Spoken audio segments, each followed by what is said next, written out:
My name is Krys Perea. I am the harm reduction coordinator for our harm reduction team here at Philadelphia Department of Public Health, the SUPHR division.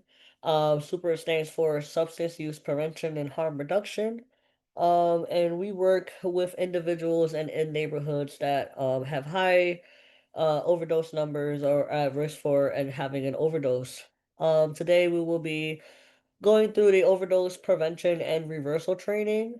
This training is kind of divided into two halves. The first half is data and statistics behind the Philadelphia drug supply. Um, and then the second half of the training will be how to identify and respond to an opioid overdose. If you guys have any questions, please feel free to drop them in the chat. I'll try my best to check the chat periodically, maybe in between a couple slides, so that I'll be able to get to your questions. At the end of this training, you guys will receive a certificate by tomorrow morning. I would just need your first and last name, and all of your emails. Some of the content in this training can be a little bit triggering, so if you need to just step away, feel free to do so. We do offer this training every last Thursday of the month virtually at 12 p.m. From 12 to 2:30 p.m. Every last Thursday of the month. Additionally, you can request supplies. Normally, if this person was in training, you guys will get a overdose reversal kit that comes with 2 doses of Narcan, face shield, and 2 pairs of gloves. Two face shields. My apologies. Um, so if you guys were interested in receiving an overdose reversal kit, please let me know, and I can mail it out to you guys. Personal addresses, work address, doesn't matter. The package comes in discreet packaging, so no one would be able to tell what you're receiving in the mail, just for privacy purposes. Um, I'm gonna go ahead and start sharing my screen now. Let's see.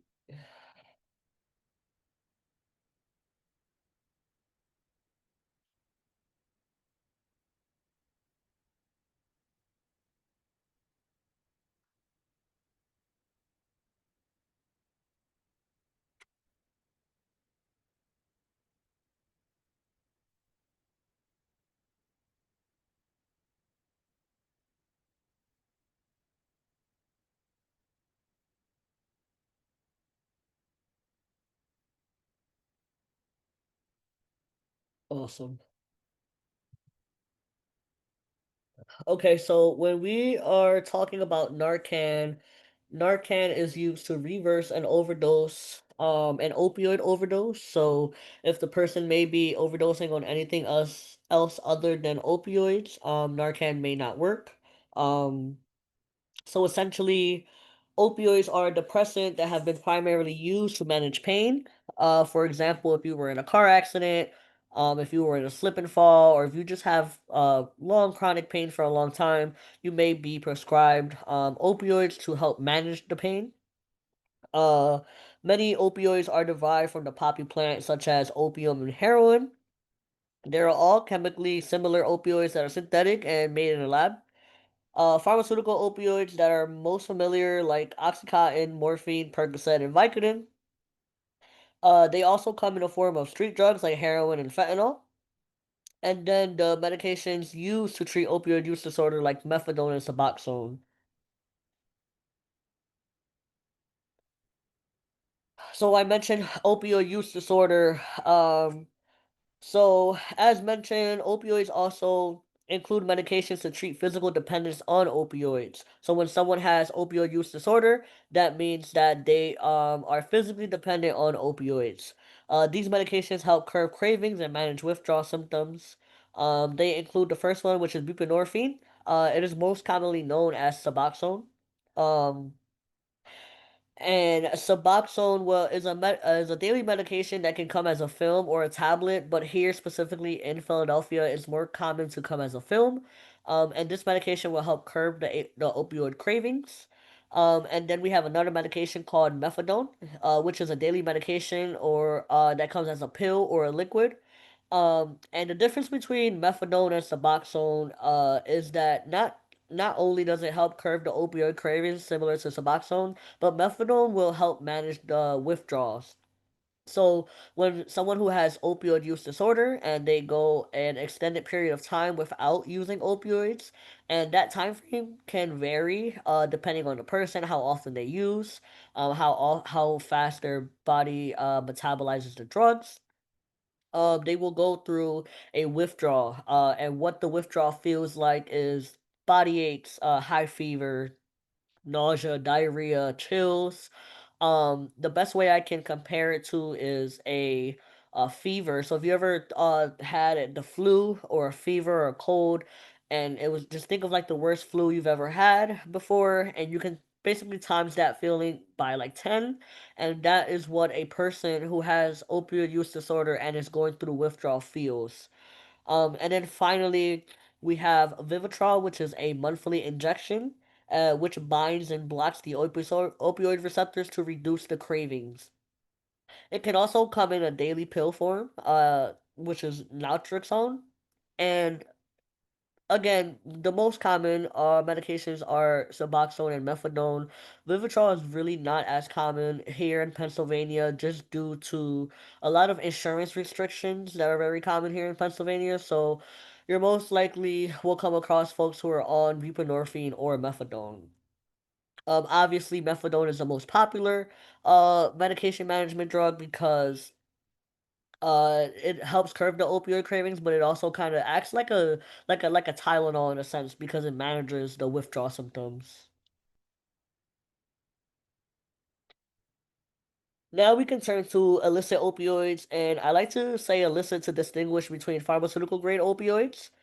Here we have different forms of heroin. Philadelphia has always typically had white powder heroin, while brown heroin and black tar are more common on the West Coast and the Southwest.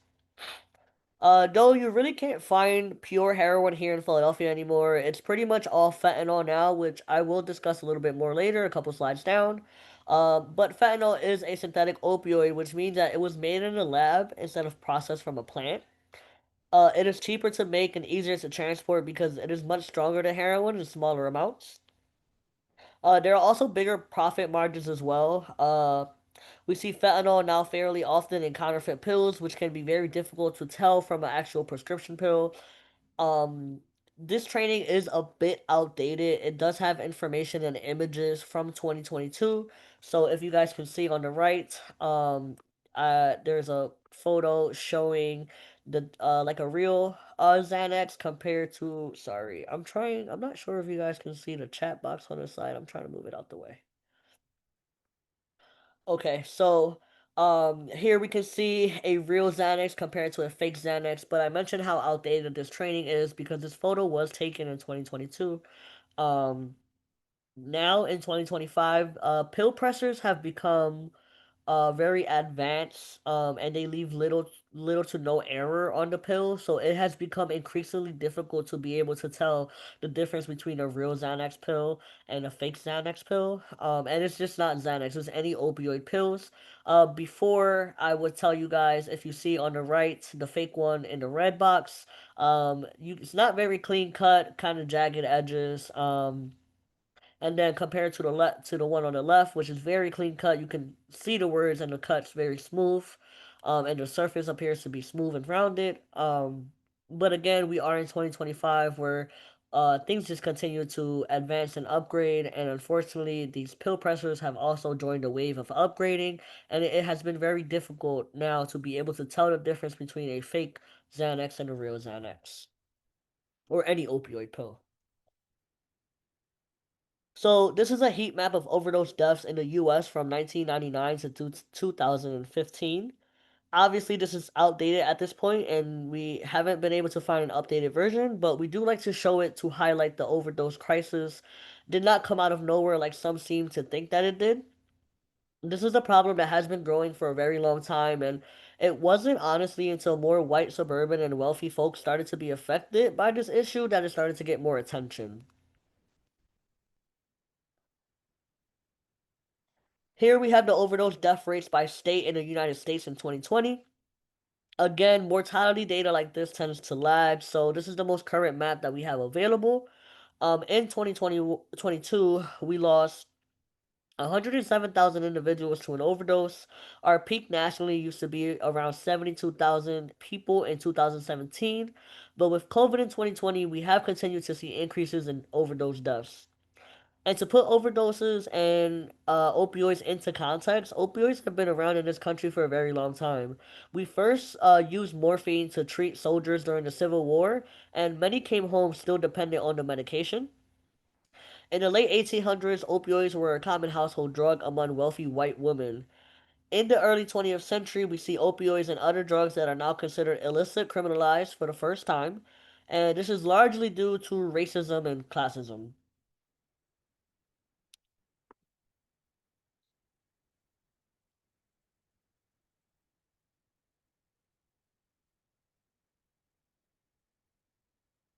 Tina, I saw your message in the chat. Thank you so much. I'll make sure to get that kit over to you.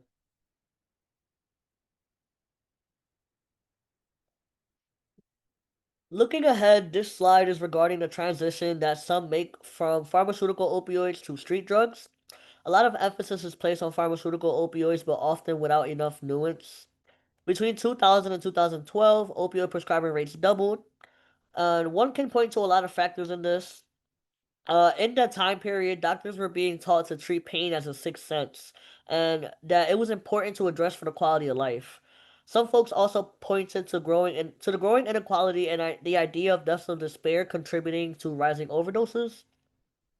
While both are definitely important to acknowledge the role of pharmaceutical companies and predatory marketing that was pushing these medications on people while claiming that you couldn't form a dependence, even though they knew that that was a lie. In response to this, though, we got the Prescription Drug Monitoring Program, or for short, it's called PDMP, which tracks prescriptions and created a lot of barriers to prescribing opioids. Many people who received those medications for chronic pain were taken off them without their consent, and these folks did form a physical dependence, but it's not necessarily an addiction. These medications allow folks with chronic pain to live their lives rather than being dysfunctional.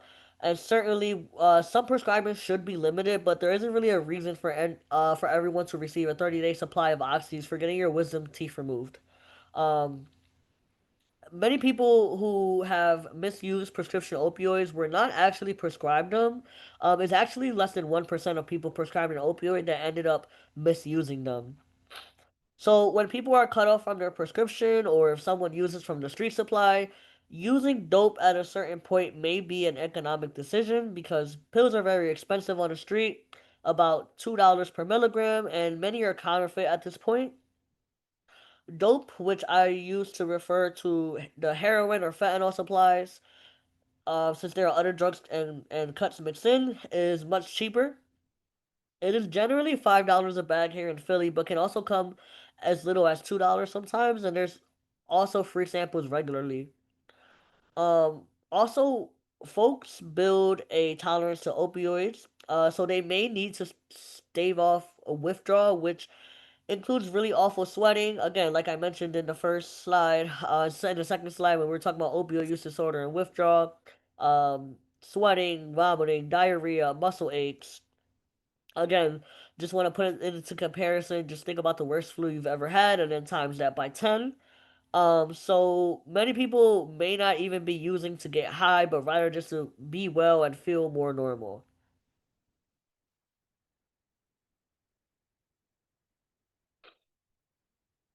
When using dope in Philadelphia, pretty much all of our supply is fentanyl at this point. Heroin is very hard to find. There are people in Philly who might have not ever had real heroin, and some people at this point prefer fentanyl, while others wish that they could still find pure heroin. So fentanyl is 30 to 50 times more potent than morphine, and in this image you can see the lethal doses for heroin and fentanyl if you do not have a tolerance.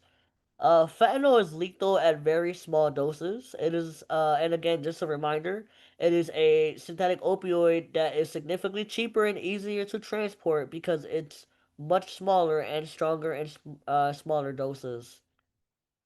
There are over 150 fentanyl analogs that vary in potency. Analogs are essentially drugs that are chemically or structurally similar but different in a component, sometimes like a bond or an atom. Fentanyl also has a very short half-life, meaning how quickly your body can metabolize it. So folks find that they may need to use more frequently in order to avoid withdrawal.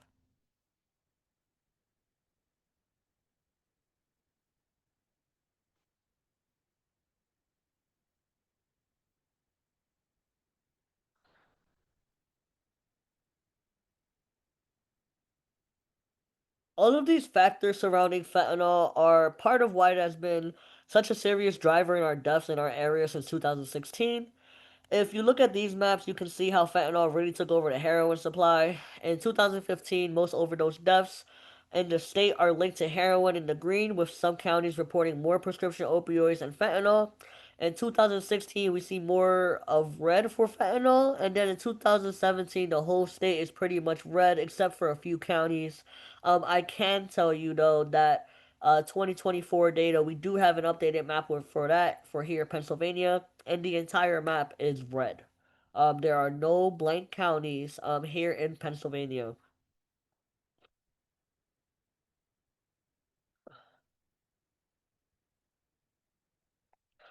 So this map shows this trend more specifically here in Philadelphia. You can see the rise of fentanyl related deaths with the blue line starting to trend up slowly in 2013 and then dramatically in 2015. In 2021, 94% of overdoses deaths involve any opioid, and 77% of those deaths involve fentanyl. This data is based off medical examiner data, so based on what was in so basically, it's based on what was in someone's system at the time of death, which can be a limited picture.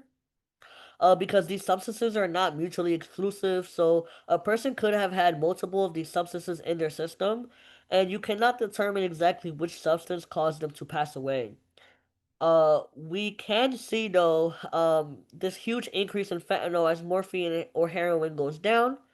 Pharmaceutical opioids go up and down a little bit, but do not change drastically as much as the dark blue line for fentanyl. You can also see other drugs on the rise, like cocaine and meth.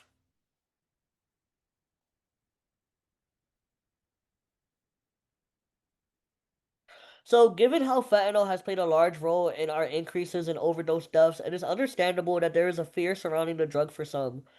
However, this has led to the spread of a lot of misinformation and hysteria around the drug. The biggest myth is that you can overdose by touching fentanyl. This has been disproven many times. Um, Pharmaceutical companies spend a lot of money to develop like a fentanyl patch, but there would be no reason to do this if it could be absorbed through the skin. So you cannot overdose by just touching fentanyl because it cannot be absorbed through your skin.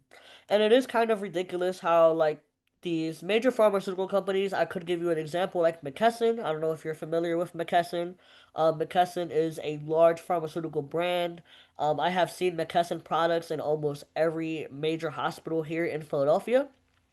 And McKesson has taken the extra step to make fentanyl-proof gloves.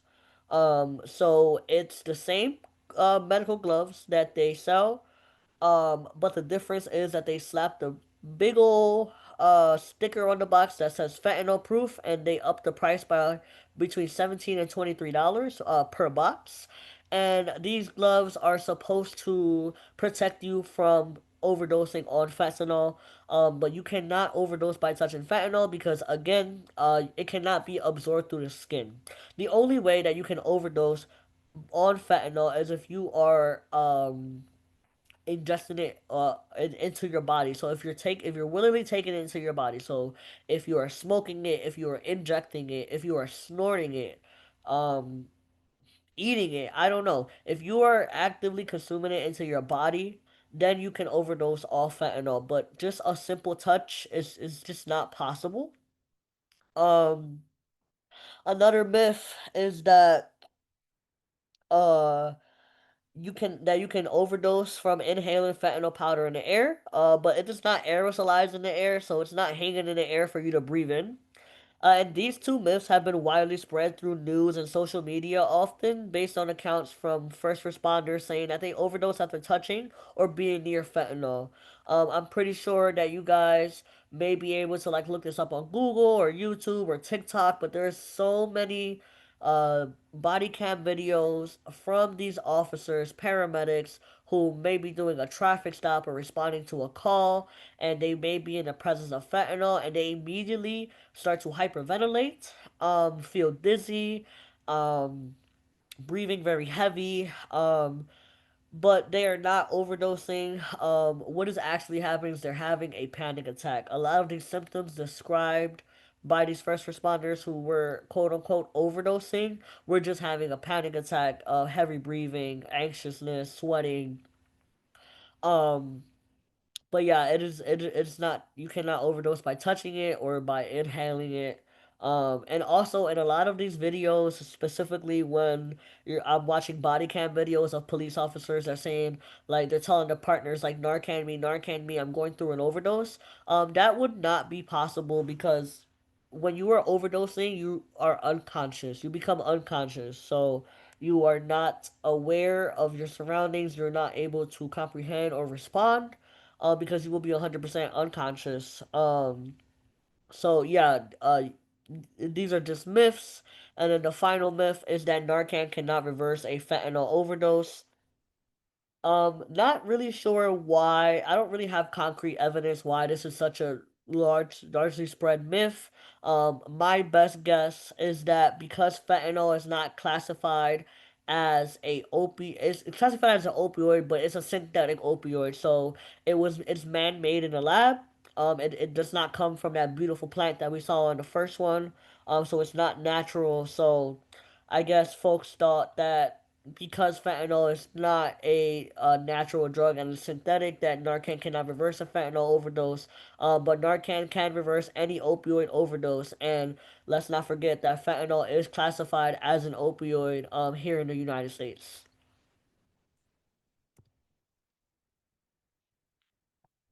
So while fentanyl has played a large role into our overdose increases, it is important to remember that most people using dope here in Philadelphia have a high tolerance.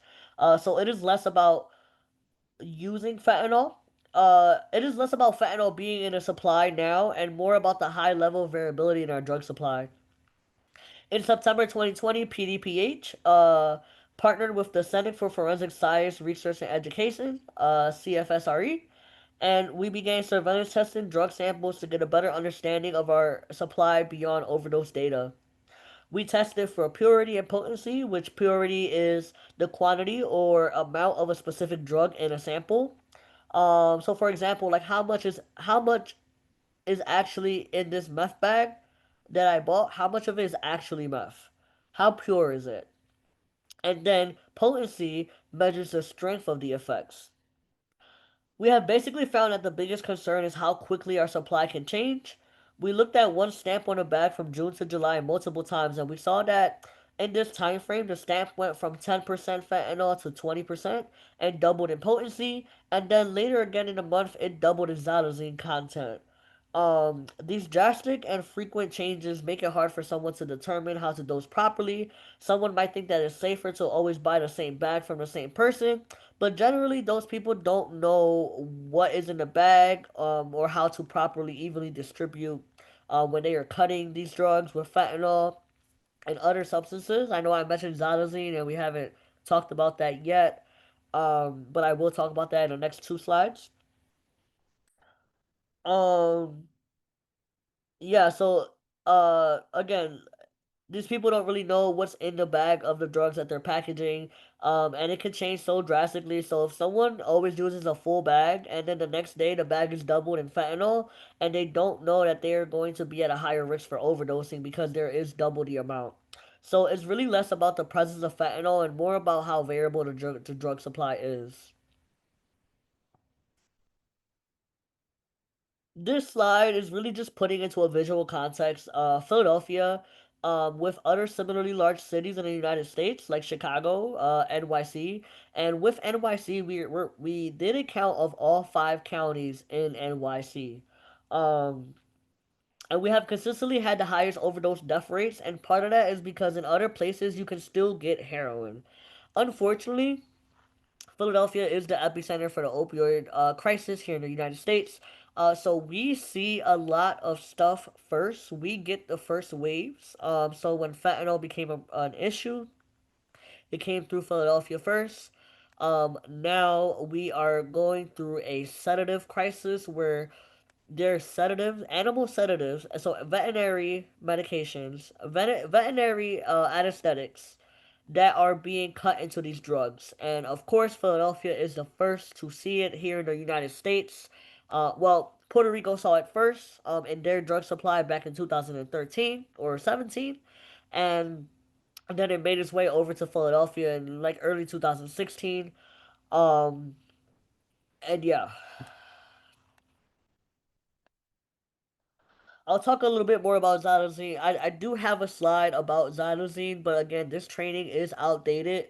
So I will talk a little bit about xylazine and then metamine, which is essentially the same thing but a stronger drug. If you look at overdose deaths in context of other public health emergencies, you can see that the drug overdoses are higher than deaths of the height of the AIDS crisis here in Philadelphia, and also higher than the homicide crisis in Philadelphia. Um, Back in 2022, Philadelphia had its deadliest year with homicides reaching as many as uh, 2 to 3 people a day. Back in 2022.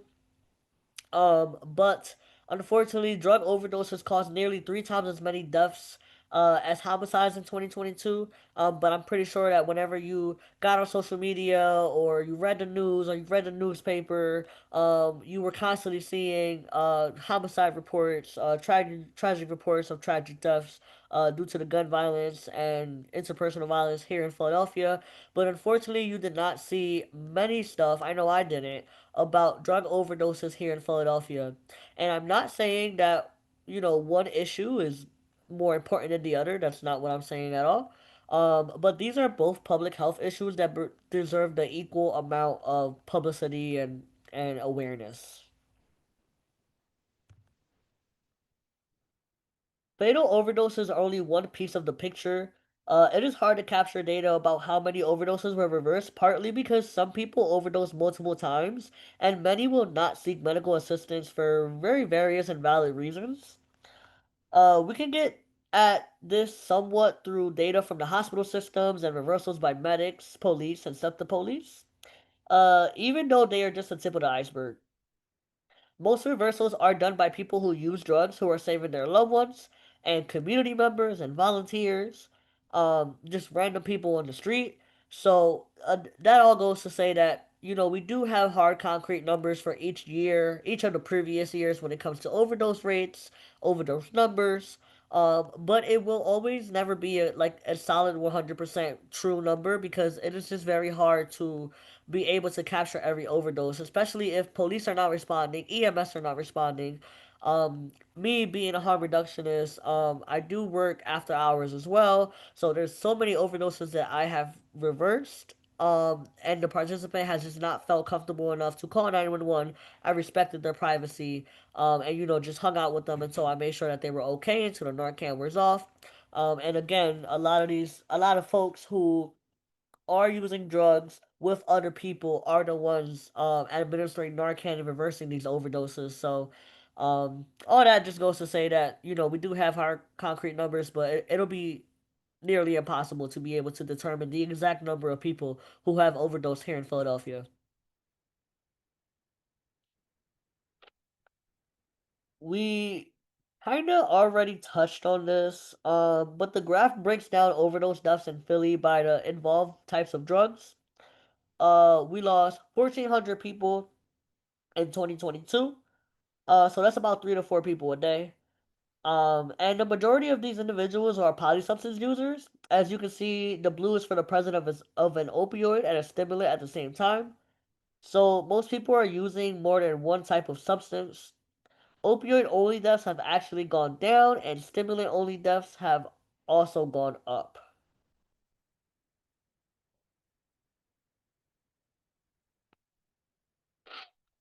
Given that the majority of people who use drugs use multiple types of substances, it's important that we do not just focus on the opioids, but are also providing info and resources for all types of drugs. So I mentioned earlier xylazine, which is also known as tranq, short for tranquilizer, is increasing in the dose supply here in Philadelphia and elsewhere in the United States. Xylazine essentially is a animal tranquilizer. It is not approved for use in humans and also not very well understood in the terms of its impact on humans. It was first seen in a drug supply in Puerto Rico and has been detected in toxicology data since 2013. It was involved in 34% of all overdose deaths in 2021, which is a 39% increase from the previous year. Xylazine is a vasoconstrictor, meaning that it reduces blood flow and is a central nervous system depressant. These factors come into play being associated with severe wounds, regardless of how a drug was used and how often at play at a different site of use. We think that with the reduced blood flow, that impacts wounds and their slowness to heal. It is also very chemically similar to benzos, and some doctors have started using other benzos to try to help to manage the withdrawal symptoms.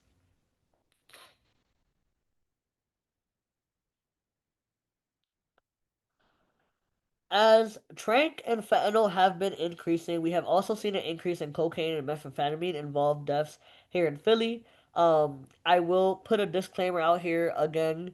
Uh, this data does stop from 2022, and I can tell you that this is one of the only pieces of data that has not continued to rise compared to fentanyl and xylazine. Our numbers have actually gone down involving cocaine and methamphetamine involved deaths. We don't have a concrete answer to why, but we do have active like research projects on it right now, just to get a better understanding of it.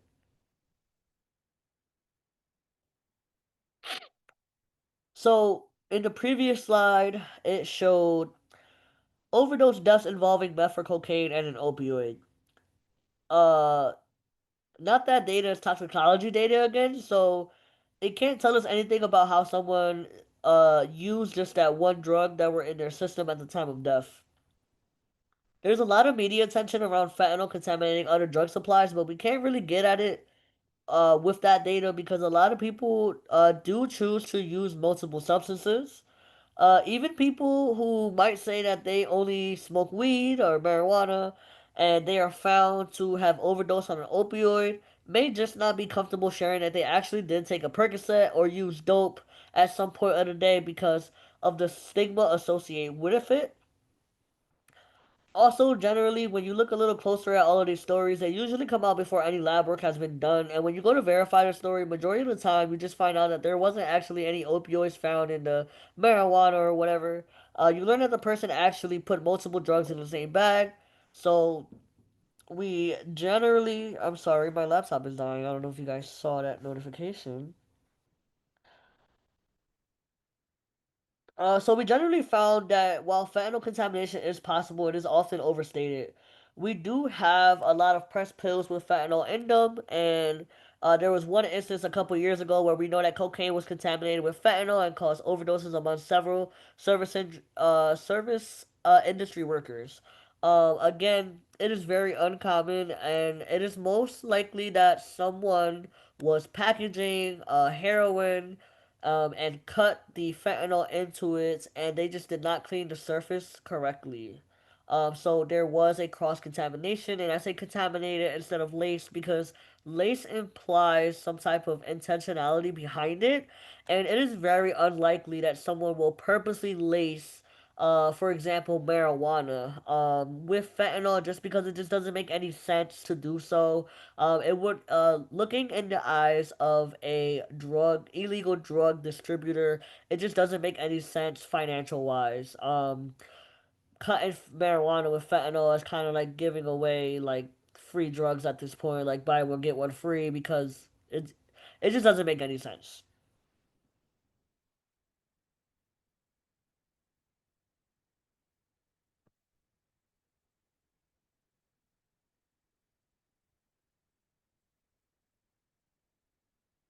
So here we have fentanyl testing strips. Again, this training is outdated. So we have more than just fentanyl testing strips. We actually have fentanyl, xylazine, and metamine testing strips. And these testing strips essentially help detect the presence of a specific substance and help people make more informed choices. I know next week we do have a training on how to use the drug testing strips. So I won't dive too deep into this because then I'll drop some spoilers from next week's training. But if you are interested in receiving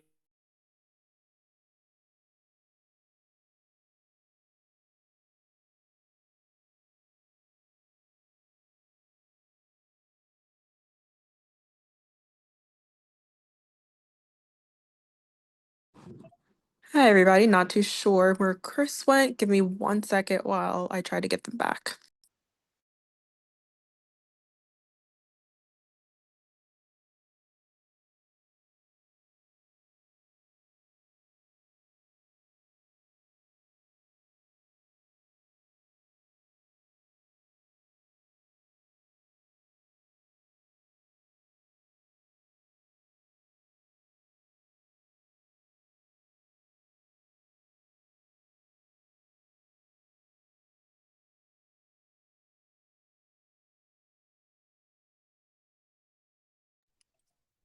Hi, everyone. Just hang on for 1 second, please. I think either their Wi-Fi went out or their laptop might have restarted.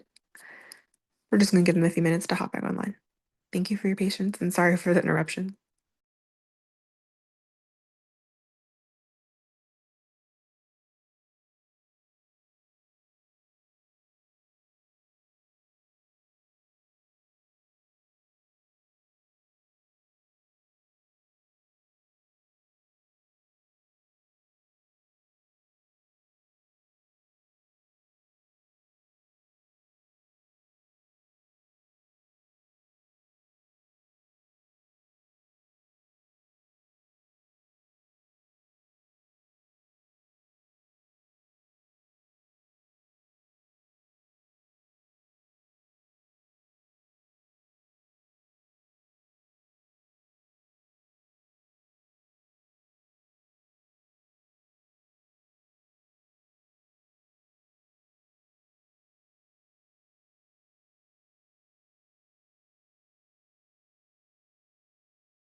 I am so sorry. I did plug my laptop in, but apparently I didn't plug it into the wall, so I apologize. No worries.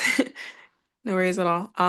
Let me go ahead and you should still have control, but let me know Yes. to, okay, cool. Yeah, I got it.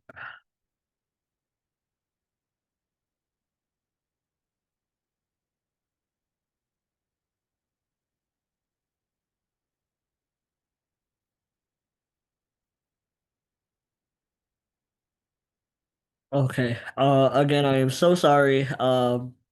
Having technical difficulties over here with the laptop charger. But as I was saying, we do have free fentanyl testing strips, xylazine testing strips, metamine testing strips. You can order them for free through our website at substanceusephilly.com. But again, we will have a training next week, next Monday evening, and I will have a deeper dive into these testing strips, how to use them, how do they work, and all that good stuff. Um, okay. I see everyone in the chat. Thank you so much for dropping information, and I will make sure to save the chat transcript, and I will make sure that we have your overdose reversal kits sent out by tomorrow morning.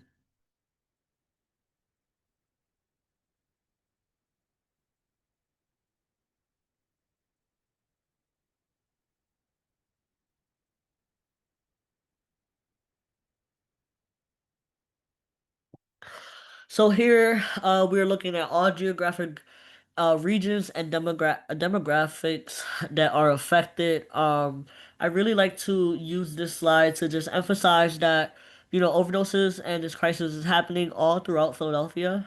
There's a common misconception that it's only happening in North Philadelphia or maybe West Philadelphia and predominantly in Kensington. While those are higher affected neighborhoods, it is happening in every part of Philadelphia, not just like the major parts that everyone would think. Here we see the number of overdose deaths, and then we see on the right the percentage change in overdose deaths.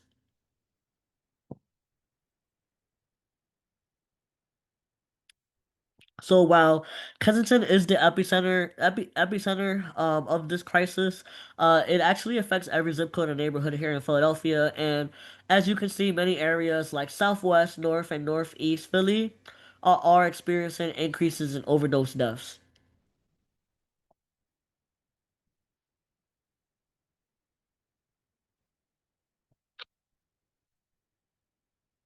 There are also racial disparities in overdoses here in Philadelphia and nationally. From the first graph on the left, you can see that ages 35 and up make up most of our overdose deaths, although rates of the overdose deaths are increasing among young people as well. You can see that the majority are among men, but are also increasing for women. Then, if you look at the second graph, you can see the differences by race and drug type more easily.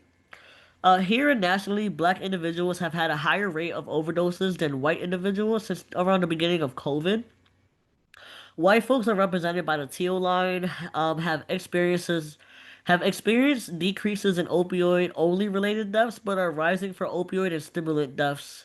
Um, these are There are similar upward trends among Black and Latino communities, but the rate of increase and number of deaths are high for Black folks. This really just drives home to point that all of the communities are impacted, and we need to be talking more about all types of drugs. There is often a perception that this overdose crisis is just about opioids and that it is only a problem in white communities, but that is not true.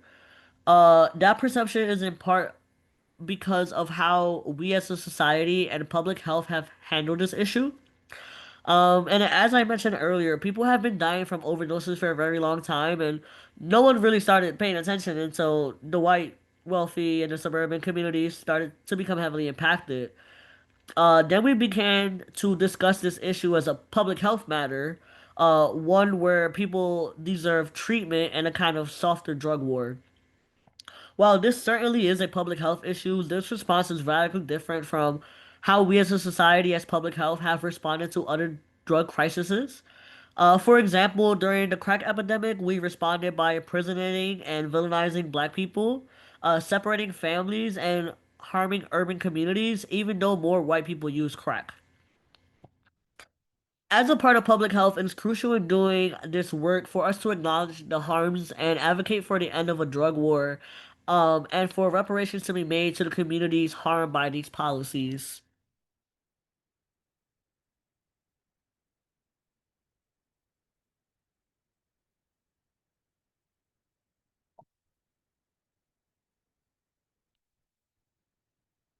Finally, this last map just highlights how most overdoses occur in someone's home. Sometimes when you tell folks about the people in their neighborhood dying from overdose, there's an impression that these folks do not live there and are coming from other neighborhoods. And while that certainly does happen, and I'm not saying that it doesn't happen because it does, but it's not the majority. Actually, 70% of overdoses occurred in a private residences. So these folks are your neighbors, your community members in every part of the city. Um, Specifically when I get to this slide, I really like to emphasize the importance of anyone can overdose, right? There's a lot of stigma surrounding the unhoused community or our homeless friends, that they are the ones who are having the majority number of overdoses, and that is just simply not true. Um, I don't like using the word addict because addict just is very just a lot of stigma behind it. But there is something that's very common that people like to say as a functional addict. So it's just a person who does not fit your average description of someone who may be addicted to drugs or dependent on drugs. It could be Bob, who is a successful doctor or therapist or social worker.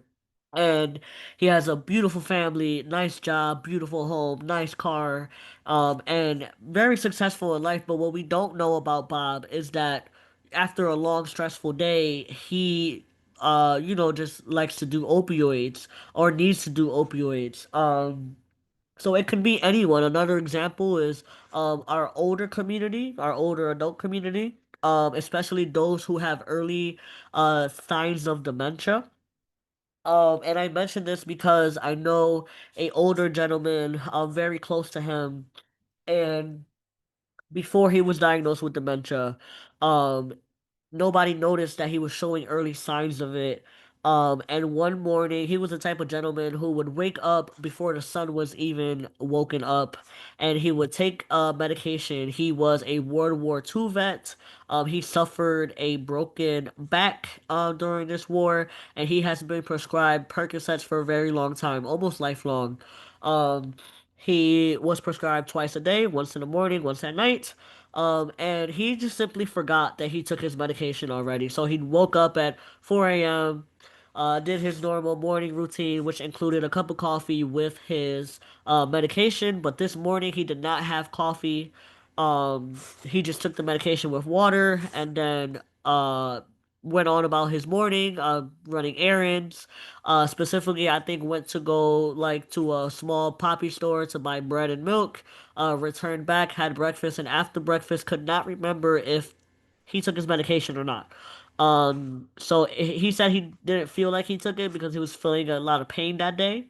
So he went ahead and he took another dose of Percocet, which ultimately led him to having an overdose. Fortunately, it was not a fatal overdose because there were family members in the home who were able to contact EMS and they were able to help with that overdose. But I just share this story to just emphasize that it's not just our unhoused folks or your crazy friends who like to do like all types of drugs who are overdosing. It can be anyone, especially when you have kids who are new in college, and they like to go to these college parties. Social use is a thing.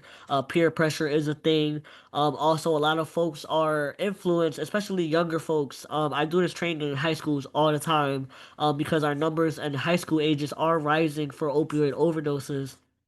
It could be anyone who overdoses. Everyone is at the minute that you decide to do any type of drug, you are putting yourself at risk for an overdose. No matter if you've been using drugs for 15 years or if you've been using drugs for 5 days, you will always put yourself at risk once you are consuming the substance. So here we're going to switch over to Overdose 101, how to recognize and respond to an opioid-related overdose. This second half of the training won't be as long as the first half of the training, about 15 minutes more, and then we could wrap up. And here we're just going to talk about what puts someone at risk for an overdose, what are signs of an overdose, and how to use Narcan, and then aftercare. So drug use happens on a continuum. So basically, people use drugs for many reasons. Reasons may vary. You have experimental use, situational use, abuse, severely and persistent chemically dependent, social and ritual use, binge use, and dependence. There's so many more reasons that can be on the spectrum, but every use, all types of use involves some type of risk. So what puts people at risk for an overdose? Mixing drugs. So uppers and downers. Uppers and downers. Upper can be crack cocaine because it has you very like hyped up, maybe a little paranoid, but like up in the moment, very hyper. And then a downer can be an opioid, because a downer can keep you chill, calm, cool, collective, tired, sleepy. And uppers and downers have increased, like the mixing of drugs has increased more now that we have the sedatives in our drug supply. So folks who usually just do heroin are maybe doing heroin and then taking an Adderall right after because they do not want to be sedated all day long.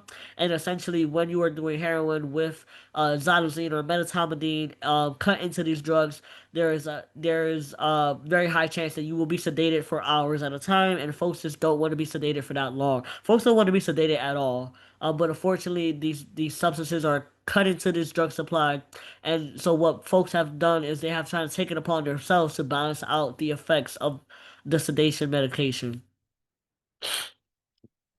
So variation in strength and content of the drugs or pharmaceuticals. So that a couple slides ago when I was showing you guys that we were drug testing the same bag, and we just saw an increase in like an up and down on like the potency and the strength of it and purity. Um, so the mode of administration, so this is an order from least risky to most risky. So it doesn't matter if you do it orally, so if you eat it or if you snort it, if you smoke it, and then if you inject it. And the way that this is classified as like least risky to most risky is how fast does it hit your bloodline. So obviously, IV drug users, inject directly into their veins, which would make it a clear pathway for the opioids to have a direct line to the bloodline. A previous overdose will always put you at risk because it's kind of like wear and tear on the body. So, like, if you have a bad battery in your car and you know that every time you turn your car off and you want to turn it back on, you're gonna have to jump it because you haven't changed the battery because it's just a lot of wear and tear on the car. It's kind of like wear and tear on your body. So if you had a previous overdose before, you will always be at risk to overdose again. Um, and then tolerance changes. Tolerance changes actually is the leading cause of opioid overdoses here in Philadelphia and Pennsylvania. Like Pennsylvania as a whole.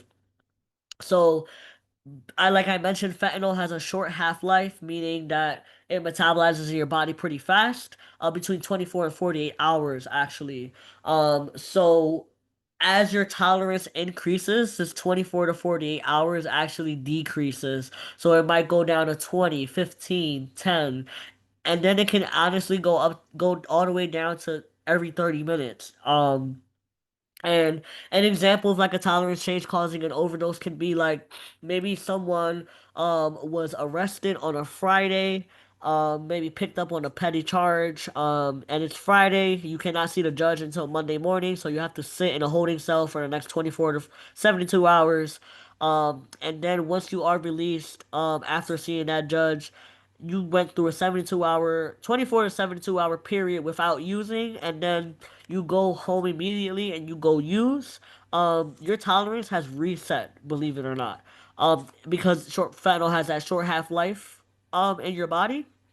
So meaning that like so what I'm trying to say is again, the person who went to jail over the weekend for 72 hours max, came home and is used to doing like 3 bags a day, and he goes to go do that first bag, and that first bag could be the one that caused him to overdose because there is a tolerance change. We see this very common when people go to treatment. We see this very common when people are arrested, and we also see this very common when people are hospitalized. Using alone will always put you at risk, just because, again, you cannot Narcan yourself, so there won't be anyone there to respond. And finally, your physical health matters a lot when it comes to your risk for overdosing. And some examples are like poor liver functioning because your liver will metabolize the drugs. If you have like a increase in weight loss, if you have a weak immune system, dehydration, and breathing conditions. Breathing conditions actually may be like the worst thing to have when having an overdose because when the first stage of an overdose is your breathing becomes suppressed. So if you have something like asthma or COPD, it's kind of like already creating a problem on top of a problem that you already have.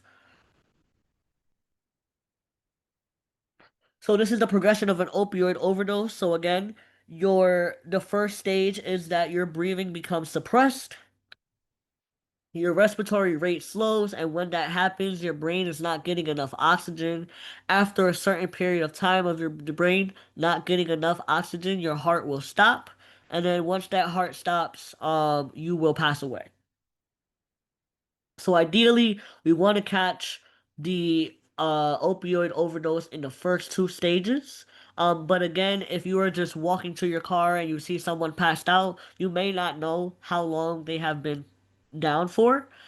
So what I will suggest is that if you do see a random person and you don't know how long they've been out for, please check for a heartbeat first. Check for that heartbeat because if the person does not have a heartbeat, the Narcan will not work. So here we can look at how to tell the difference between someone who is high and someone who is overdosing. There is one thing on the high side that I will tell you to ignore because it's no longer applicable. And it's the second to last one where it says responsive to stimuli. I will get into that after I read all of the bullet points. So when someone is high, they will have relaxed muscles, they will have a normal skin tone, they'll have slow or slurred speech, they'll have a drowsy appearance, and they'll have a normal heartbeat. When someone is overdosing, they will be unresponsive or unconscious. They will have shallow or no detectable breathing. Their skin, especially their fingertips and their lips, will appear to be very pale, bluish purple, or gray ashy for darker skin. You will hear snoring or gurgling. And in a lot of cases, when it comes to the very profuse, deep snoring, that could potentially be a death rattle. And what a death rattle is your brain has stopped receiving oxygen. So your brain is starting to shut down and your organs are shutting down as well. Once that brain shuts down, your body kind of jumpstarts into an automatic like fight or flight mode that even though the brain is not functioning anymore, your body is going to still try to get some type of air into your body. So what you hear as snoring is can actually be a death rattle. I'm not saying that every time, if you know someone who uses drugs and you're close to them and they might fall asleep and they're snoring, I'm not telling you to hit them immediately with Narcan. I'm just saying that if you suspect that this person is overdosing because they are showing other signs on this overdose side bullet points, I would not use the snoring as a sign of breathing. Because it could be a death rattle. Vomiting is not so common during the overdose, but actually very common after the person has been Narcan. Someone will have slow or irregular heartbeat, and they'll have a stiffened body or seizure-like activity. And this last one only applies if you know the person. So if they start to display strange behavior and then they become unconscious. So when I was saying that, going back over to the light blue left side where it says hi, the second to last one says responsive to stimuli. So again, this training is outdated. So I normally would regularly just tell you guys to try to get a response from someone using stimulation. So we would do verbal stimulation with sound. So we would walk up to someone and let's just say Bob. I don't know why I keep using Bob as an example. I kind of like that name today. Bob. So Bob is passed out outside or maybe somewhere public, and I would tell you to try to wake the person up first. So say loud like, "Hey, are you okay?" If they don't respond, get a little louder. If they don't respond after you get louder, I would like do some clapping to try to make some loud sounds to try to wake the person up. If the sound does not work, then you would move to the physical stimulation, which would be a sternum rub. So to do a sternum rub, you would make a fist and rub the fist, your knuckles up and down the breastplate. And if that does not work, um, and then I would tell you guys to do like a pinch. So I would ask you guys to grab the person's arm and pinch the inside of their bicep and twist a little bit. And again, the purpose is to not hurt the person, but it's to make them uncomfortable enough to get a response or try to wake them up. Um, but unfortunately, because we have sedatives in our drug supply, it is very unlikely that someone is going to wake up and respond to you because they are heavily sedated by this animal veterinary sedation drugs. So we can no longer rely on waiting for a response to be able to determine if someone was overdosing. Because before we would be able to say, okay, if the person is not responding, then they are for sure overdosing. I've tried sound, I've tried physical, I did the sternum rub, I twisted as hard as I can on the inner bicep, and they're not responding because so that means that they're unconscious and overdosing. But now, again, because of our sedatives and our supplies, I am asking you guys not to depend heavily on trying to get a response because there's a high chance that you will not get a response. I'm not saying don't do it at all. But I am telling you that when you first arrive on scene and you're trying to determine if this person is overdosing or not, do not rely on not getting a response to determine if this person is overdosing. Instead, the first thing I want you to do is to focus on breathing. See if the person is breathing. A regular breath every 2 to 3 seconds. Um no, that not shallow breathing or very low detectable breathing, like a good breath every 2 to 3 seconds. If this person is displaying shallow or very low breathing, then you want to go ahead and look at the other signs. The most importantly one being your skin and your lips and your fingertips.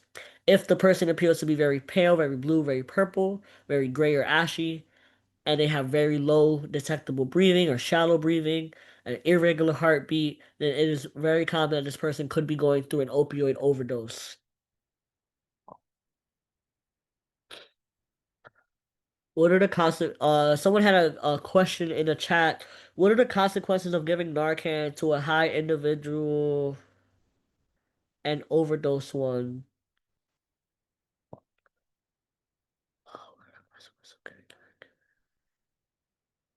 Oh, are you asking what are the consequences of giving nar? Oh, okay, okay. I'm sorry, I read the message wrong. So if someone is not overdosing and they're just high, there's actually no consequences, no health consequences involved. Because Narcan is not harmful.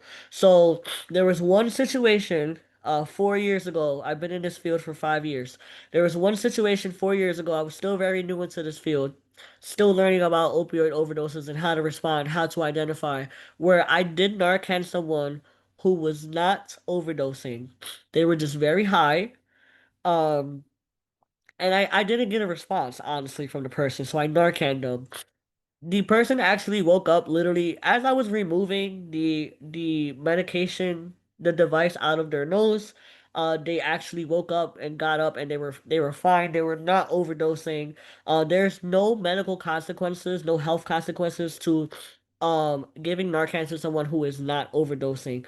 But what I will say is that Narcan has been weaponized so much, especially by first responders, specifically the first responders who work in the Kensington area. Unfortunately, a lot of these folks, and I'm talking specifically about Philadelphia Police Department because we have a new substation that was just put in Kensington. They're actually located in our building. We're on the fourth floor. They're in the basement. Brand new district. Where Mayor Parker created a district specifically for Kensington. Unfortunately, a lot of these police officers are using Narcan as a weapon. So in order to clear the streets, because the idea is to have Kensington cleared out, not a soul in sight. They will Narcan someone just to get them up and moving.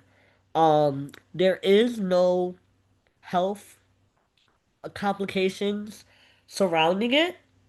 But as far as morally, obviously that's not okay. And also, you could send someone into a precipitated withdrawal. Um, because when you Narcan someone, they no longer feel um they no longer feel the effects of the drug that they just took. So because they no longer feel that effect, they can start to feel like they are going through withdrawal immediately. And it could be very dangerous for someone to be Narcan, start feeling sick, for the withdrawal symptoms, and then they go and use it again while the Narcan is still in their system. Um, did I skip a slide? I did not skip a slide. Okay. So we used to give these out for free at the health department. We no longer give them out for free anymore. But you can get them on Amazon for about 15 bucks. And this is a pulse ox, and it's a tool to help you determine if someone is actually overdosing or just heavily sedated. Normal oxygen levels are above 96%. Anything between 90 to 95%, you might want to go back to this slide right here and look for the other signs of overdose right here on the right. If you have anything 89% or below, I would give Narcan a call with 911 immediately. So how does Narcan or naloxone work? So naloxone is actually the generic name for the medication. Narcan is just the brand name. But for a very long time, Narcan was the only pharmaceutical company uh producing manufacturing naloxone. So that's why Narcan is very that's naloxone is heavily known as Narcan, but Narcan is actually just the brand name. The medication name is naloxone. And it works by temporarily reversing the effects of an opioid overdose. And it does this by these orange towers on your screen. There's one, two, three, four of them. These are your brain receptors. And when you are overdosing, the opioids sit on your brain receptors. So what the Narcan does is it comes in, it knocks the opioid off of your brain receptor and binds in their place. It says that Narcan can work for 20 to 90 minutes. But the longest runtime for Narcan in your body is actually 2 hours. And Narcan will only have an effect if there is an opioid in the body. So again, I got a silly question at a training one time, like, oh, like what if, I like to go to family parties, like what if my uncle gets too drunk and I just don't want to hear him anymore? Can I just Narcan him and he'll chill out? No, that's not how it works. Narcan will only work if there is an opioid in the body. So there are many types of naloxone. This is the most common one. And it is the Narcan brand nasal spray. It is just a one-time use device. When handling Narcan, I would ask that you guys please do not rest your thumb on that red plunger. And just kind of hold it by the sides until you are ready to administer the medication. Because that plunger on some devices are very, very sensitive.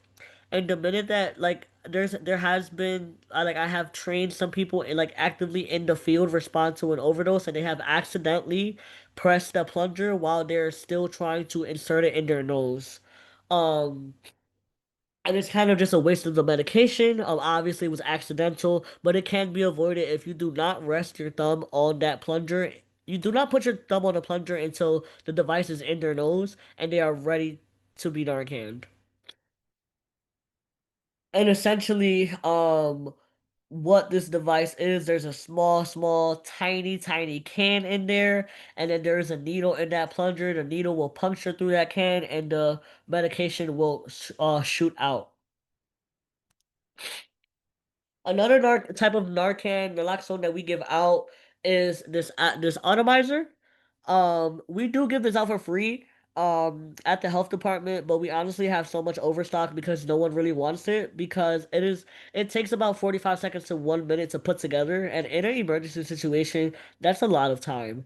Um, Also putting this together can be very frustrating because it seems like every single one that I've come across were not fitted correctly or like the plastic was like cut wrong in the factory, and it's just always been a problem. But essentially you want to insert the naloxone injection medication into the tube, into the Lubralox syringe, and then you want to take the yellow piece off the tip and you want to screw in this nasal device. And essentially, it is giving the same way as a nasal Narcan would. It is honestly the same thing. But what some folks do, when I do get requests for these, they're not using it for your nose. They're actually using it intramuscularly. So instead of attaching the nasal piece, you can actually attach a syringe to the end of this. You can actually attach a needle to the end of this syringe. And you can give it intramuscularly. So, and also intramuscular Narcan has been proven to work faster because again, Narcan has to hit the bloodline, and the Narcan works with how fast it hits the bloodline. So intramuscularly, most popularly being injected in the thigh, in your quad, because your quad is your biggest muscle in your body. So first step in reversing the overdose is again, remember this training is outdated. So it's gonna say that the first step is that you need to check in on them. And it says first try to wake the person up. While I am not saying that you cannot do this, I really want you to focus on finding the breathing, trying to see what how this person is breathing. As you're trying to see if they're breathing, you absolutely go for it. Try to wake them up, try to get a response, but do not get a no response as automatically they're overdosing. Please look at their breathing first. Before you can administer Narcan, you have to get implied consent. Emergency situations can be very disempowering to the person experiencing it. It is our responsibility as the responder to treat the person with dignity and respect. Um, so you have to ask for consent before attempting to help. And you're probably asking, how are you going to ask for consent when someone is unconscious? Even if they appear to be unconscious, they may still be able to hear you. And if that person may refuse, that is okay. If the person is unresponsive, then you act under implied consent, and implied consent is under the Good Samaritan law, which will protect you in case the person does pass away from this overdose. So in order to get in order to get implied consent, you want to get close to the person and you want to tell them, "Hey, if you do not respond to me, I'm going to give you Narcan." Two things with this statement. One thing is honestly the most important one. What I have seen is that if you tell someone who is not overdosing and they're conscious but just really high or just may not feel like responding to you, the minute you tell that person that you're going to Narcan them and they are conscious, they will get up. If they are on the verge of sedation, they will make a groan, they'll make a sound, they might open their eyes, they might lift a hand, roll over on their back or sit up. They're going to do something that is going to imply that they heard you. So if you tell this person, if you do not respond to me, I'm going to give you Narcan, and they make any type of response, that person is okay, and you can just go on about your day. They can just be really high. Even if they're not high, they could honestly just be really tired. Um, so yeah, you have to get implied consent, and that's how you are protected under the Good Samaritan Act.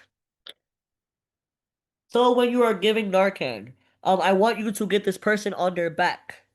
If you cannot get this person on your back because they are on their back because they're like sitting down in an awkward position or they're maybe might be too heavy for you to lift up and get off a chair and onto the ground. If they are sitting up, I want you to tilt their head back.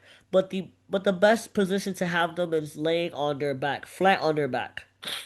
Once you have this person flat on their back or sitting down, I want you to tilt the chin up into the air. When you tilt that chin up, you want to go ahead and insert the Narcan into the nose, into the nostril. It could be your left nostril, the right nostril, doesn't really matter which nostril you do it in. And then you want to go ahead, check the time, and the best way to check the time, I think it's in this slide. Yes, it's to call 911. The best way to check the time and to keep a good time is to call 911 before you administer Narcan. Because you can use that 911 call as your placeholder for time. Because you do have to administer more Narcan if the person does not respond to you. It does say 3 to 5 minutes, but again, this is outdated before the sedatives came into play. So I want you guys to wait 5 to 7 minutes. More like 6 minutes ish. Minimum. Um, so again, you want to get this person flat on their back, tilt their chin up, administer the Narcan, um, and then use your 911 call as a placeholder. When you call 911, I want you to tell them exactly where you are. I want you to describe the person who you're responding to. And I cannot tell you what to tell 911 because you are at liberty to tell them whatever you want to tell them. But what has worked for me in the past is when I call 911, I tell them that I have someone who is unresponsive and unconscious. And the reason why I do this is because, again, there's a lot of stigma behind drug use here in Philadelphia. And it has been proven many times that if you tell a 911 dispatch that someone is overdosing, they will take an average of 6 minutes longer to respond to the scene.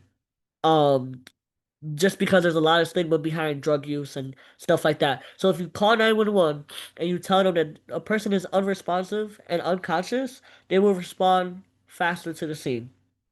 You want to give the exact location, describe the symptoms, and describe the person who you're helping, just in case you cannot stay the entire time.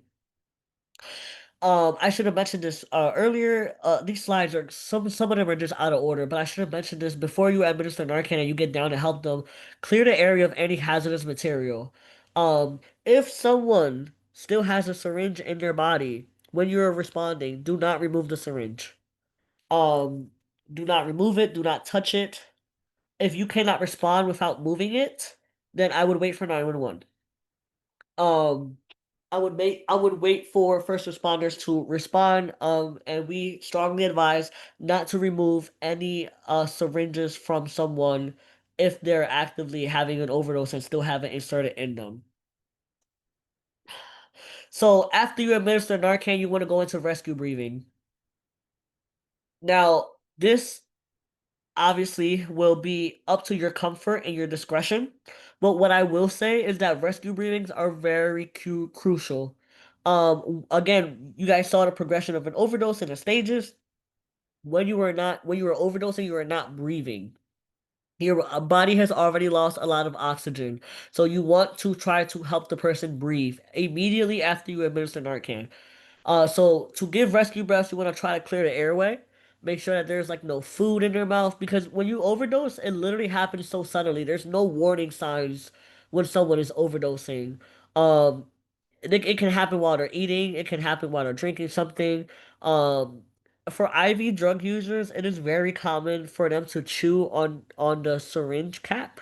So syringes that they inject with have like these small orange caps to cover the needle, and for some reason, it is very common for IV drug users to chew on that orange cap. So I have come countless numbers of people who I have responded to an overdose, and when I go to check their airway, the first thing in the back of their throat is that orange cap.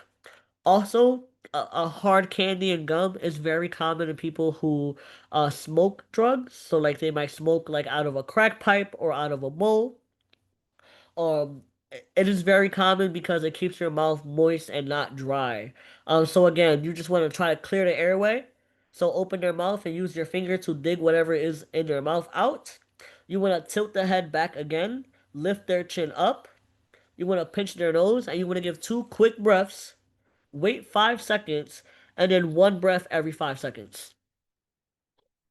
And again, you do not want to give chest compressions unless the heart has stopped. This is not CPR. This is overdose reversal. But if you do not have a heartbeat, you must go into CPR first to get that heart started. But if someone does not have a heartbeat, you cannot Narcan them first because it'll be a waste of the medication because at this point the brain is not active to be able to process this medication.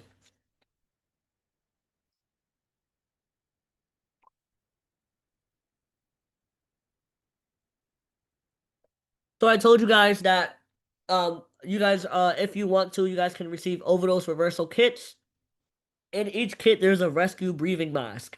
It looks like the top two images, the one on the left. It is a small piece of plastic with a one-way filter. And what that filter does is it allows you to give someone rescue breathing and you cannot contract nothing from them. So it's a one-way filter. So you're putting breaths in, but you're not taking anything out from them. Another example is ambu bags. We have so many ambu bags available in our office. If you guys are interested in having one at your office, or maybe you guys have street teams or outreach teams and might have folks who are uncomfortable doing mouth to mouth, even with the barrier, that is okay. That is completely okay. There's so many ways to be able to do rescue breaths, including with the ambu bag. If you do not have any of these available, you can use a shirt, like a cotton shirt. Or you can I've seen people like just use their hands also to like create a small barrier between your mouth and their mouth. But if you do not feel comfortable doing rescue breaths, just put the person in a recovery position after administering Narcan and in between additional doses of Narcan. I think the next slide is what the rescue. Yep. So this is what the rescue position looks like. So ideally you want to put them in a rescue position after the person has started breathing on their own. So you're doing rescue breaths. You notice that the person is having a better rhythm of breathing. So you want to go ahead and you notice that they can breathe on their own. They no longer need the rescue breaths. You want to put them in this position. So you want to lift the left arm up above the head. You want to put the right hand on their left shoulder. You want to lift their right leg up at the knee and roll the individual onto their side. And ideally, the concept of this is to help prevent the person from rolling over on their back. Because yes, they're breathing on their own, but they still have not become fully conscious yet. And there is a very high risk. Again, it's very common for people to vomit after being Narcan. If they're still on their back or roll over onto their back, they can asphyxiate by choking on their throw up or saliva or whatever it is that they have. Um, Again, if you do not feel comfortable giving rescue breaths, you can just administer the Narcan and then immediately put them in this rescue position. Um, it is okay to not be comfortable giving rescue breaths, especially if it is a stranger and you don't know them. It is okay and it is not taken away from your effort to be able to save this person's life. Even though you don't feel comfortable doing rescue breaths, you still, were a good Samaritan by being able to administer Narcan and then put them in a rescue position because the Narcan essentially is buying the person more time until EMS can get there. Before I go into after an overdose, I'll just talk about when to administer a second dose of Narcan. So again, I was saying it takes about 5 to 7 minutes for Narcan to start working. So if you see that the person is breathing again within that 5 to 7 minutes, then they do not need Narcan. But if you have been doing rescue breaths for longer than 7 minutes and this person has not made any type of improvement with their breathing, then you want to go ahead and start the process all over again. So you want to go ahead and open another dose of Narcan, tilt their chin up, administer the Narcan, and then begin the process of rescue breathing all over again. So one breath every 5 seconds. And essentially, and I say this very lightly, but the concept is to continue to administer Narcan until the person can breathe on their own again. But please take into consideration that we have animal veterinary sedatives in our supply, so it will take longer than usual to be able to get a response, to be able to get this person conscious all over again. So after an overdose, if the individual is getting up on their own, just give them some space. You want to be respectful and compassionate, so explain to them what happened, and if they don't know what Narcan is, then you can explain what Narcan is. And then if the individual doesn't want to go with EMS, just encourage them to remain in a public place. And honestly, the most important point in this entire slide, even if you cannot get a full conversation with this person, if you can at least get out to them to not use again until the Narcan wears off, which is a 2 hour minimum. And this is the most important part because folks again will feel like they're sick, like they have to use, like they're going through withdrawal symptoms because they feel like they don't feel high anymore. Their body does not feel the effects of the opioids. So there's a common misconception on the streets that Narcan is a system flush because when folks are Narcan, you might hear crazy stories of like how they shoot right up like really fast like a robot and then they're like perfectly fine. Ideally, that's kind of how it is, but they still have the drugs in their system, so they feel like the Narcan flushed all of the drugs out because they don't feel anything, and then they go ahead and they use again, and now essentially they're doubling the amount of Narcan in I'm sorry, they're doubling the amount of opioids and substances in their body that cause them to overdose in the first place because they still have these drugs in their system. Their brain receptors are blocking you from feeling the drugs, so you don't know that you still have these substances in your body. So again, essentially, you overdose, you get Narcan, you're feeling sick in that 2 hour time period, and then you go ahead and use again. You're just doubling the amount that caused you to overdose the first time. So please.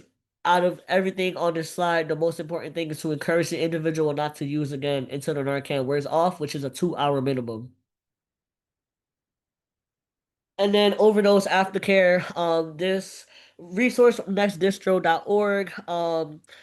Basically, it tells you how to have those hard conversations, especially if you responded to a loved one, or a good, really friend of yours or a family member, like just how to facilitate the conversation of safer drug use, and ways to understand and support and boundary setting and self-care. PA has a standing orders of prescription for any PA residents, which means that back in 2022, an order was passed that you do not need a prescription from a provider to be able to obtain Narcan. Narcan is now available over the counter. This slide I'm really not a fan of, and I'm hoping with our updated training we can actually just scratch this entire slide altogether. Because I don't really like to encourage folks to go to the pharmacy to get Narcan because pharmacy Narcan is so expensive. It can vary between $75 to $130 per box. And one box only comes with 2 doses. Um, if you need Narcan, please come through us, through the health department, Prevention Point, Next Distro. We all distribute Narcan for free. And here's more information on Next Distro. No insurance needed. It is shipped out to your house in discreet packaging, just how we do it. It's private, no strings attached. You don't even have to put a phone number if you don't want to. Just any name that you want to, and an address that you would like to receive your package to. And some overdose prevention strategies are to always test your drugs, ask around before you buy, and see how today's supply is affecting others. Um, Start small and go slow. And again, I feel like I have been burning you guys out with saying that this is an outdated training, but these resources actually are no mas. Never use a loan hotline is still up and running. But if you ask my personal opinion, I give it another 12 months before it's not a thing anymore, honestly, unfortunately. But the Be Safe community app and Brave Sensor are no longer a thing. But the community app used to be essentially an app in the Apple or Google Play Store, which was kind of like a FaceTime call type of app where you would connect with a um opioid something something specialist. I forgot the job description name, but basically you would connect with someone, you would get connected with someone, you would let them know what opioids you're about to use, and then you guys will create a safety plan. And then essentially they are on the camera with you while you're using your opioids, and if you become unresponsive at a certain time, then they will follow your safety plan, and your safety plan can look like, oh, like don't call 911, but call my sister who has keys to my house and is close by. Um, and then same thing for the Brave sensor, but with the Brave sensor, it wasn't so free with the freedom of like creating your own safety plan. So a sensor was essentially installed into your house. You can have more than one in your house, one in every room if you wanted to.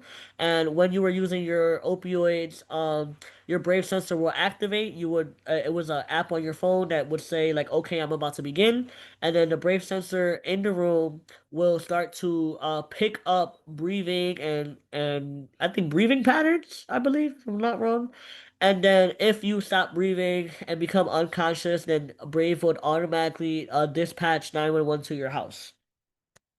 But unfortunately, those are not a thing anymore. And here are just some different policy approaches that the harm reduction community has tried to tackle year in and year out. Obviously, trying to decriminalize certain drugs, encourage a safer supply, trying to get safe consumption sites open. I know Philly tried and it was shot down almost immediately. Um, and drug checking programs. We actually have one of the best drug checking programs in the country. But I don't know if that's a good thing because I feel like we only have the best one because we see all the worst stuff first. Um, and what I will say about safe consumption sites is there's two. There's two safe consumption sites here in the United States, and they are both in New York. They are called On Point NYC. Their website is onpointnyc.org. It is a safe consumption site, but also a harm reduction organization in all. So they have case management, free meals, free clothes. They have a drop-in center. Their safe consumption site, like they're running it so beautifully down there. Like they do really amazing work down there. So if you're interested in learning more about that, again, they're called On Point NYC.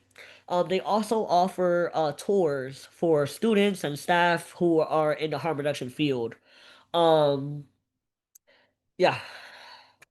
And then here are some other Philly harm reduction services. So here we have Prevention Point.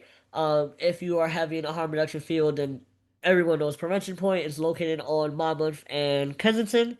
I think the address is 2913 Kensington.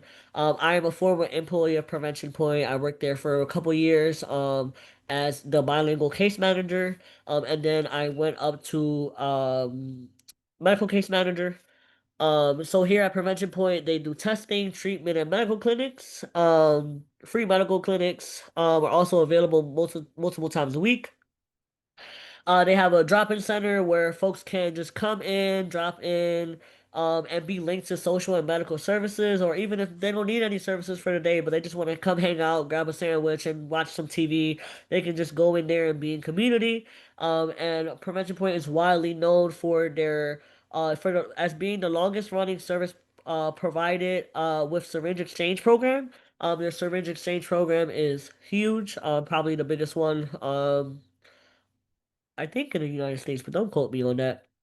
And then underneath, we have more harm reduction organizations, Soul Collective, Operation in My Backyard, Savage Sisters, Project Safe, the Everywhere Project. All of these are smaller organizations, a bit smaller than Prevention Point, but they do great, great work. They have boots on the ground. They're doing nightly outreaches. I know right now Savage Sisters is doing outreach overnight because unfortunately, there was a mobile service ban saying that you can no longer provide services outside.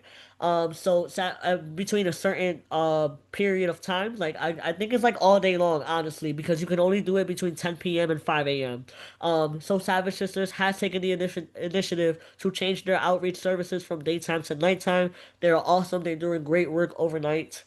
And if you're interested in learning about how you can volunteer with these folks, you can find them widely on Instagram. I'm not sure if I know Operation in My Backyard and Soul Collective and the Everywhere Project do not have a website. I'm not sure about Savage Sisters though. But you can find all five, six of these organizations, seven of these organizations, no, six, one, two, three, four, five. You can find all six of these organizations on Instagram. And finally, if you want to learn more about drug use and stigma, here are some resources that you can access to read new research, learn about projects, new initiatives that are going on. My favorite one on here is the National Harm Reduction Coalition. They do great research, great work. Filter Magazine is also a great one. They actually have an app now, which I'm very happy about. And then Narcotica is a podcast type of deal. Um, and it is a great podcast. I actually listen to it on my way to work every morning, or sometimes when I'm at the gym. Again, great research, great reports, and great information to be shared. And this is not again for the last time tonight. This is not my contact information because this training is outdated. But I will drop my contact information right now in the chat. Um, Let me just check the chat. Thank you everyone who's like thanking me for doing this training. Thank you for having me. It's such a pleasure to be able to do this with you guys every year. If you guys have any questions, please drop them in the chat. I'll stay here for a couple minutes after it's done in case you have questions. If you need a certificate or if you want overdose reversal kit, please let me know and I will make that happen for you. I'm dropping my information right now in the chat. And if no one has any questions, thank you so much for having me, and I can't wait to pick it up again next week, with our drug testing strip training. Thank you so much. This was greatly informative, and I'm seeing a lot of praises and thank yous in the chat. And just to make it easier on you, I can send you a full list of attendees with their first, last name, and email tomorrow so that you Oh can, yes. send over, the certificates their way. And if anybody does have any questions that come up later, you can to reach out to mrc@phil.gov or reach out to the contacts listed here in this presentation. And thank you for joining us. And as Krys mentioned, we will be picking this back up next Monday. So join us at 6 p.m. next Monday for part 2 with the focus on fentanyl testing strip training, or yeah, fentanyl testing strip training. Again, thank you everybody for joining us on a Monday evening. Uh, Thank you. And I will hang out too if there's any lingering questions. Other than that, I'll end this presentation. Thank you guys. See you guys next week. And thank you for sending me that list tomorrow. That's very helpful. Not a problem. Thank you for your time. I greatly appreciate it. All right. Talk to you guys next week. Have a great night.